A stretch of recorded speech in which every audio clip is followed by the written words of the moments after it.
Assalamualaikum warahmatullahi wabarakatuh. Masih bersama Riwo di ruang belajar. Kali ini kita akan membahas salah satu bagian dari subbarisan bilangan real di subbab 3.4. Namun kali ini kita akan lihat atau kita akan belajar tentang kriteria divergen dari sebuah barisan. Sebelum masuk kriteria divergen yang dimaksud, kita masuk dulu atau kita lihat dulu tentang definisi barisan konvergen. Seperti yang kita pernah pelajari, barisan xn akan konvergen ke bilangan x jika dan hanya jika untuk setiap epsilon lebih besar 0 akan terdapat bilangan asli k epsilon, semikian sehingga untuk semua n yang lebih besar sama dengan k epsilon akan berlaku harga mutlak xn dikurang x lebih kecil dari epsilon. Nah, bentuk atau definisi dari barisan yang konvergen ini coba kita negasikan. Kita akan punya barisan xn tidak konvergen ke bilangan x jika dan hanya jika terdapat epsilon 0 yang bernilai positif, semikian sehingga untuk semua k bilangan asli akan terdapat n yang lebih besar sama dengan k, semikian sehingga harga mutlak xn dikurang x lebih besar sama dengan epsilon 0. Nah, kalau kita lihat keberadaan n yang kita punya nanti bergantung terhadap nilai k yang diberikan.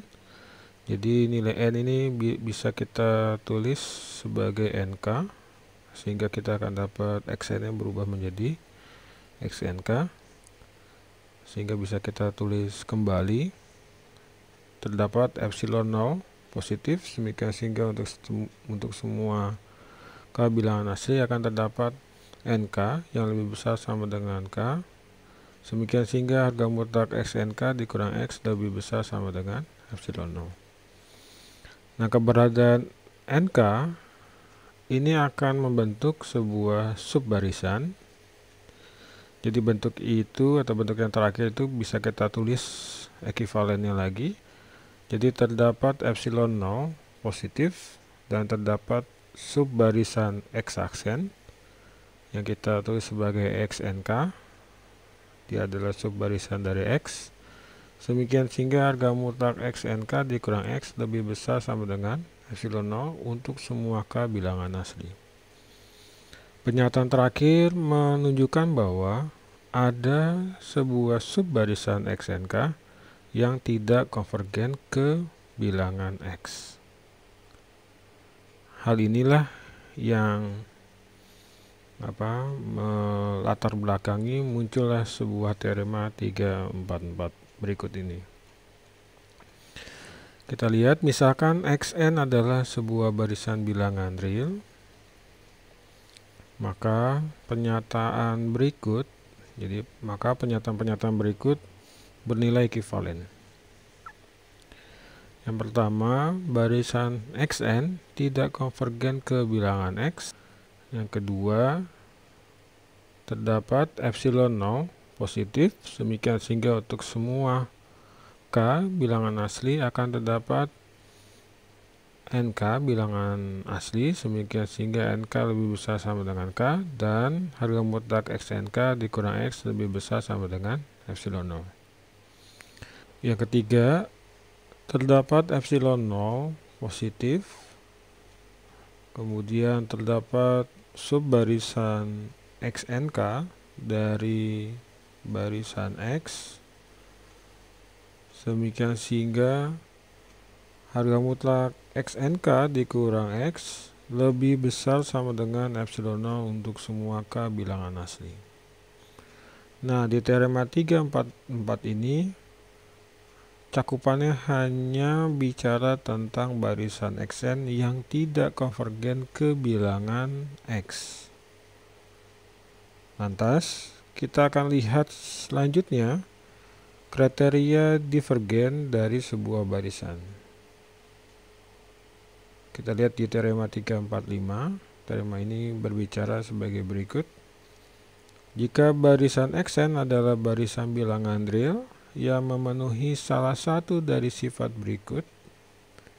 Yang pertama, barisan xn mempunyai dua buah subbarisan, yaitu x aksen sama dengan xnk dan x double aksen sama dengan xrk yang konvergen ke limit yang berbeda.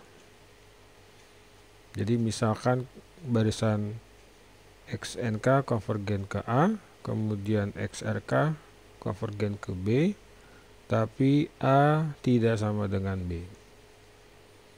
Yang kedua, barisan xn barisan yang tidak terbatas. Maka barisan xn yang memenuhi salah satu sifat berikut atau sifat tadi adalah barisan yang divergen. Kita lihat contoh pertama.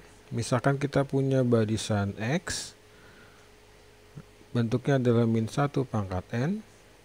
Kalau kita lihat atau kita jabarkan, nilainya adalah -1, 1, -1, 1, -1, 1, dan seterusnya. Nah, kalau kita lihat, dia selalu berganti tanda seperti ini. Maka kalau kita ambil subbarisan, ya, subbarisan dengan suku genap, jadi kita punya x aksen -1 pangkat 2n, maka kita akan dapat subbarisan yang isinya nilainya 1 terus. Jadi dia konvergen ke 1. Kemudian kita ambil subbarisan yang lain, misalkan diambil suku-suku ganjil, maka kita akan dapat bentuknya adalah -1 pangkat 2n-1, berarti nilainya -1 terus. Maka subbarisan ini konvergen ke -1, dan kita lihat dua subbarisan ini konvergen ke dua nilai yang berbeda. Maka bisa kita ambil kesimpulan bahwa barisan xn yang bentuknya -1 pangkat n adalah barisan yang divergen. Kita lihat contoh kedua. Misalkan diberikan barisan xn bentuknya adalah 1, setengah, 3, 1/4, 5, 1/6, dan seterusnya. Barisan xn ini kalau kita buat secara eksplisit, dia nilainya n untuk n yang ganjil, kemudian dia nilainya 1/n untuk n yang genap. Jadi terlihat bahwa barisan xn ini barisan yang tidak terbatas. Ya, cukup jelas terlihat dia tidak terbatas, khususnya kalau dilihat di suku-suku ganjilnya. Suku ganjil itu nilainya 1, 3, 5, kemudian 7, dan seterusnya. Maka barisan xn adalah barisan yang tidak terbatas, sehingga barisan xn adalah barisan yang divergen.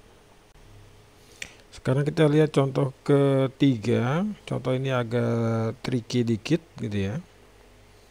Barisan yang diberikan adalah bentuknya adalah sin n. Di sini kita akan mengkonstruksi dua buah subbarisan yang masing-masing nanti punya sifat tertentu. Kita lihat dulu, kita punya sifat sin itu, kita tahu nilai sin itu terletak atau dari -1 sampai 1. Kita coba konstruksi untuk nilai sin yang lebih besar dari setengah. Jadi kita punya sin pi/6 itu sama dengan nilainya sin 5pi/6, nilainya sama dengan setengah. Jadi sin 30 derajat dan sin 150 derajat. Dan dari sifat sin, kita akan punya sin x lebih besar setengah untuk semua x yang terletak di antara pi/6 dan 5pi/6. Kalau interval ini kita buat sebagai i atau interval i, maka interval i ini mempunyai panjang 2pi/3. Dan nilai 2pi/3 itu nilainya lebih besar dari 2. Sehingga interval i akan mempunyai dua bilangan asli yang berada di interval tersebut. setidaknya ada dua buah bilangan asli yang terletak di interval tersebut. Ini cukup jelas sifat itu. Selanjutnya kita coba konstruksi ya interval IK. Ya, coba tadi interval I kita coba generalisasi jadi interval IK. Interval IK bentuknya adalah interval buka pi per 6 tambah 2pi kali K-1, 5pi per 6 tambah 2pi kali K-1. Dan interval IK ini panjangnya lebih besar dari 2. Sama sifatnya seperti bilang atau interval I yang tadi, maka akan terdapat setidaknya dua bilangan asli yang berada pada setiap interval IK. Dan kalau setiap interval IK ini kita ambil salah satu bilangan aslinya, jadi I1 kita ambil N1, bilangan asli, I2 kita ambil bilangan aslinya adalah N2, dan seterusnya, maka berarti kita bisa atau kita akan dapat sebuah subbarisan sin NK dengan nilai sin NK ini lebih besar dari setengah. Jadi kita punya sebuah subbarisan X aksen yang berada pada interval setengah sampai 1. Cukup jelas sampai sini. Selanjutnya kita konstruksi subbarisan yang lain. Kita masih pakai sifat sinus. Jadi sin 7pi per 6 nilainya sama dengan sin 11pi per 6, nilainya adalah min setengah. Dan berdasarkan sifat sin, kita akan punya sin X akan lebih kecil dari min setengah untuk semua X yang terletak pada interval buka 7pi per 6, 11pi per 6. Dengan cara yang sama tadi, kita konstruksi konstruksi interval JK, interval buka 7pi per 6 tambah 2pi kali K-1, 11pi per 6 tambah 2pi kali K-1, dan panjang interval JK ini adalah 2pi per 3 yang lebih besar daripada 2. Sehingga akan terdapat dua bilangan asli yang terletak pada interval JK. Dan setiap interval JK ini kita ambil salah satu bilangan aslinya. Jadi misalkan J1 kita ambil M1, bilangan asli yang terletak di J1 tersebut. Di J2 kita ambil bilangan aslinya yaitu M2 dan seterusnya. Sehingga kita akan mendapat sebuah subbarisan sin MK dengan nilai sin MK ini lebih kecil dari min setengah. Jadi kita akan punya sebuah subbarisan X double aksen yang terletak pada interval min 1 sampai dengan min setengah. Nah, selanjutnya karena nilai sin X itu terletak atau dari min 1 sampai 1, kita akan mengecek apakah nilai min 1 sampai 1 merupakan limit dari barisan sin N. Kita lihat, tadi kita punya dua buah subbarisan. Subbarisan yang pertama adalah sin NK terletak di interval setengah sampai 1. Kemudian subbarisan yang lain adalah sin MK terletak di interval min 1 sampai min setengah. Sekarang kita lihat untuk nilai C yang terletak atau dari min 1 sampai min setengah, kita akan mengecek dia akan jadi nilai limit dari barisannya atau tidak ya. Dan ternyata kalau kita pilih epsilon 0 sama dengan setengah, maka kita punya lingkungan epsilon 0 dari nilai C adalah interval buka C min setengah sampai dengan C plus setengah. Jadi kalau kita gambar, ini kita punya min 1, min setengah, 0, setengah 1. C-nya terletak di antara min 1 sampai min setengah, maka kita punya lingkungan dari C adalah C minus setengah sampai dengan C plus setengah. Di satu sisi kita punya subbarisan ya di interval setengah sampai 1. Kita punya subbarisan di sini. Dan ternyata subbarisan tersebut kalau kita hitung jaraknya dengan nilai C ya, jadi harga mutlak sin NK dikurang C lebih besar sama dengan setengah. Setengah tadi adalah nilai epsilon 0-nya. Jadi C dan nilai yang terletak di antara setengah sampai 1 atau nilai sin NK ini lebih besar daripada atau lebih besar sama dengan setengah. Artinya ya, setiap C yang terletak di interval tutup min 1 sampai min setengah bukan nilai limit untuk barisan sin N. Ingat-ingat yang tadi teorema sebelumnya ya. Jadi ada epsilon 0, ada sebuah subbarisan yang jaraknya dengan titik tersebut lebih besar sama dengan epsilon 0.